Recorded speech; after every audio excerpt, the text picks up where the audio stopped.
اعوذ باللہ من الشیطان الرجیم بسم اللہ الرحمن الرحیم والسماء والطارق وما ادراک ما الطارق النجم الثاقب ان کل نفس لما علیہا حافظ۔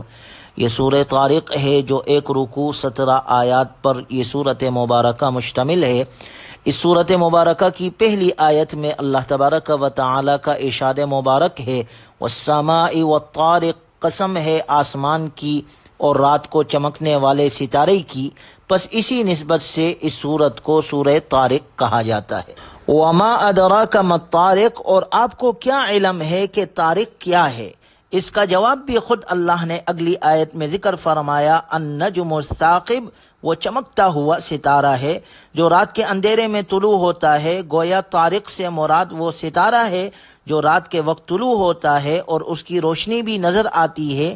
اس مقام پر اللہ تعالیٰ نے آسمان اور رات کو آنے والے ستارے کی قسم اٹھا کر یہ بات سمجھائی ہے کہ انسان کے تمام اعمال محفوظ ہے اور قیامت ایک دن آنے والی ہے، ہر عمل کی سزا اور جزا مل کر رہے گی۔ اللہ تعالیٰ نے آسمان کی اور چمکتے ہوئے ستارے کی قسم کھا کر فرمایا کہ دنیا میں جو لوگ بھی رہتے ہیں اور بستے ہیں ان کے اعمال کی نگرانی کے لیے ہم نے فرشتے لگا رکھے ہیں۔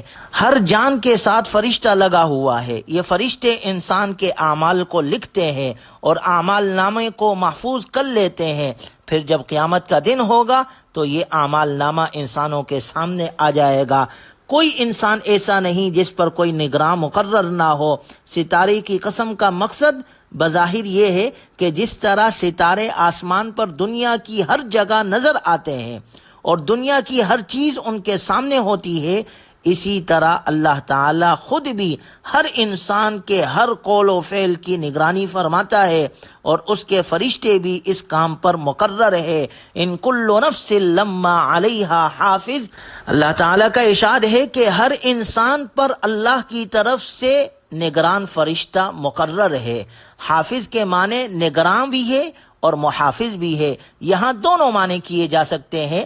ہر انسان کے ساتھ ایسے فرشتے لگے ہوئے ہیں جو اس کے اعمال کی نگرانی کرتے ہیں اور جب تک اللہ چاہے اس کی حفاظت بھی کرتے ہیں۔ سورہ رعد میں اللہ کا ارشاد ہے لَهُ مُعَقِّبَاتٌ مِّن بَيْنِ يَدَيْهِ وَمِن خَلْفِهِ يَحْفَظُونَهُ مِنْ أَمْرِ اللَّهِ، یعنی اللہ پاک نے ہر انسان کے لیے فرشتے مقرر کر دیے ہیں جو رات دن آفات سے انسان کی حفاظت فرماتے ہیں۔ البتہ جو تکلیف مقدر میں ہے وہ تو پہنچ کر رہے گی۔ سورہ انفطار میں اللہ تعالیٰ کا ارشاد مبارک ہے وَإِنَّ عَلَيْكُمْ لَحَافِظِينَ كِرَامًا كَاتِبِينَ يَعْلَمُونَ مَا تَفْعَلُونَ، تمہارے اوپر بزرگ فرشتے مقرر ہے جو تمہارے اعمال کی حفاظت کر رہے ہیں۔ انسان کا عقیدہ، عمل، اخلاق نیز تمام باطنی قوتیں اور ان کا ذرہ ذرہ محفوظ ہے۔ ان چیزوں کو فرشتوں نے اپنے رجسٹروں میں درج کر کے محفوظ کر لیا ہے۔ لوح محفوظ میں بھی درج ہے اور علم الہی میں بھی محفوظ ہے۔ اس کے علاوہ انسان کے اپنے حافظے میں بھی بہت سی چیزیں محفوظ رہتی ہے۔ الغرض اللہ تعالیٰ نے انسان کے اعمال کی حفاظت کا مکمل بندوبست کر رکھا ہے۔ کوئی نفس ایسا نہیں جس پر نگراں مقرر نہ ہو۔ گویا ہر انسان اپنے اعمال نامے کے ساتھ قیامت میں پیش ہوگا۔ غور کیا جائے تو انسان قیامت کا انکار کسی صورت میں نہیں کر سکتا۔ انسان کی اپنی تخلیق اس بات پر دلیل ہے کہ قیامت ضرور برپا ہوگی۔ اس لیے اگلی آیات میں اللہ تبارک و تعالی نے انسان کی تخلیق کا ذکر فرمایا فَلْيَنْظُرِ الْإِنسَانُ مِمَّا خُلِقَ، انسان کو غور کرنا چاہیے کہ اس کی تخلیق کس چیز سے ہوئی ہے۔ پھر خود اللہ نے فرمایا خُلِقَ مِن مَّاءٍ دَافِقٍ، اسے ایک اچلتے ہوئے پانی سے پیدا کیا گیا ہے۔ يَخْرُجُ مِن بَيْنِ الصُّلْبِ وَالتَّرَائِبِ، جو پیٹھ اور سینے کی ہڈیوں کے درمیان سے نکلتا ہے۔ ان آیات مبارکہ میں یہ بتایا ہے کہ انسان نطفہ منی سے پیدا کیا گیا ہے۔ الم نخلقکم من ماء مہین، کیا ہم نے تمہیں حقیر قطرہ آب سے پیدا نہیں کیا جو بذاتی ہی ناپاک ہوتا ہے، پھر اس سے ایسی زندہ اور شاندار ہستی کو پیدا کیا ہے۔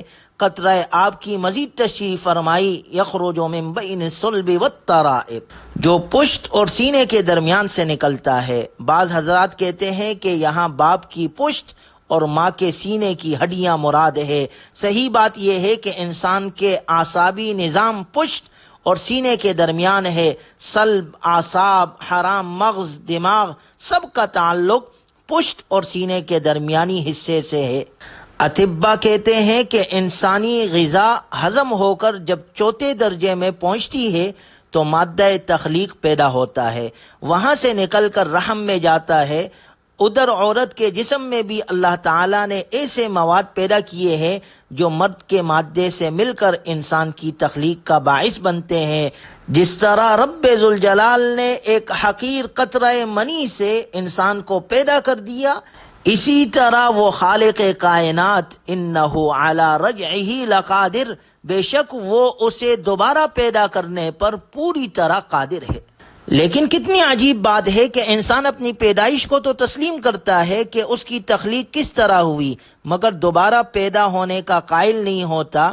سیدھی اور سچی بات یہ ہے کہ جو رب ذوالجلال انسان کو پہلی مرتبہ پیدا کرنے پر قادر ہے، وہی رب ذوالجلال اس انسان کو جب چاہے گا دوبارہ کھڑا کر دے گا، دوبارہ پیدا کر دے گا، مگر یوم تبلی السرائر، اس دن تمام راز کھول دیے جائیں گے۔ حضرت عبداللہ ابن عمر رضی اللہ عنہما فرماتے ہیں کہ راز کھول دیے جانے کا مطلب یہ ہے کہ وہ تبدیل نہیں ہو سکیں گے۔ پھر بعض راز انسان کے لیے زینت کا باعث بنیں گے، اسے خوشی ہوگی، اور بعض راز ایسے ہوں گے کہ ان کا اظہار انسان کے لیے باعث شرم اور ندامت ہوگا، بڑی رسوائی ہوگی، مگر انسان خواہش کے باوجود انہیں تبدیل کرنے پر قادر نہیں ہوگا۔ دنیا میں بعض اوقات چیزیں تبدیل ہو جاتی ہے، تحریریں اور تقریریں تبدیل کر لی جاتی ہے، مگر وہاں پر انسان کے بس میں ایسا کرنا ممکن نہیں ہوگا۔ اس لیے اللہ تعالیٰ کا ارشاد مبارک ہے فَمَا لَهُ مِن قُوَّةٍ وَلَا نَاصِرٍ، نہ انسان خود کسی ایسی طاقت کا مالک ہوگا اور نہ ہی اس سلسلے میں اس کا کوئی مددگار ہوگا کہ اس کو چھڑا سکے یا کسی راز کو تبدیل کر سکے۔ جو کچھ انسان اس دنیا میں عمل کر رہا ہے اس کا ذرہ ذرہ محفوظ ہے، وہ انسان اس کی جزا سے ضرور دوچار ہوگا۔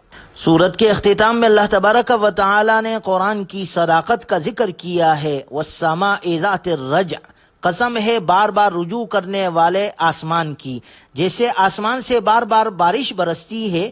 والارض ذات الصد، اور قسم ہے بار بار پٹنے والے زمین کی۔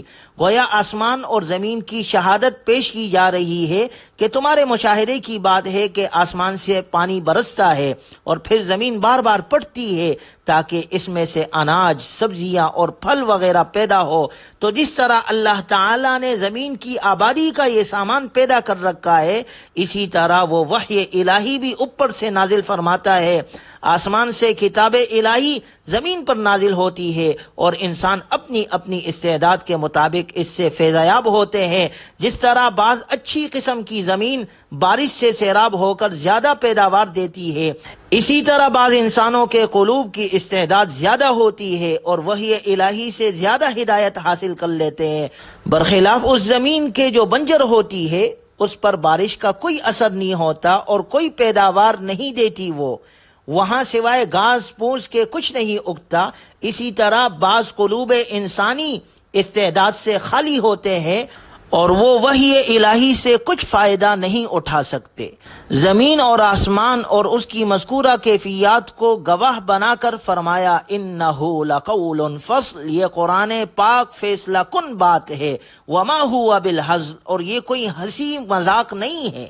یہ قرآن کریم حقیقت کو بیان کر رہا ہے کہ بعض بعد الموت قطعی طور پر واقع ہوگی، اس میں شک و شبے والی کوئی بات نہیں، مگر یہ لوگ قرآن پاک کی تعلیمات کو غلط ثابت کرنے کے لیے انہم یکیدون کیدا، بے شک یہ کافر لوگ چالے چل رہے ہیں کہ کس طرح قرآن کریم کے پیغامات کو ختم کر دیا جائے، قرآن کریم کے پروگرام کو مٹا دے، مگر وَأَكِيدُ كَيْدًا، اللہ کا ارشاد ہے میں بھی تدبیر کرتا ہوں، قرآن کریم میری کتاب ہے، اس کے خلاف تمام شکوک و شبہات کو دور کرتا ہوں تاکہ کل کوئی یہ نہ کہہ سکے کہ ہمارے پاس کوئی سمجھانے والا نہیں آیا تھا، بلکہ قد جاءکم بشیر و نذیر، تمہارے پاس خوشخبری دینے والا، ڈرانے والا آ چکا ہے۔ گویا حجت تمام ہو گئی ہے۔ اللہ تعالی ہمیں قرآنی تعلیمات پر عمل کرنے والا بنائے۔ وآخر دعوانا الحمد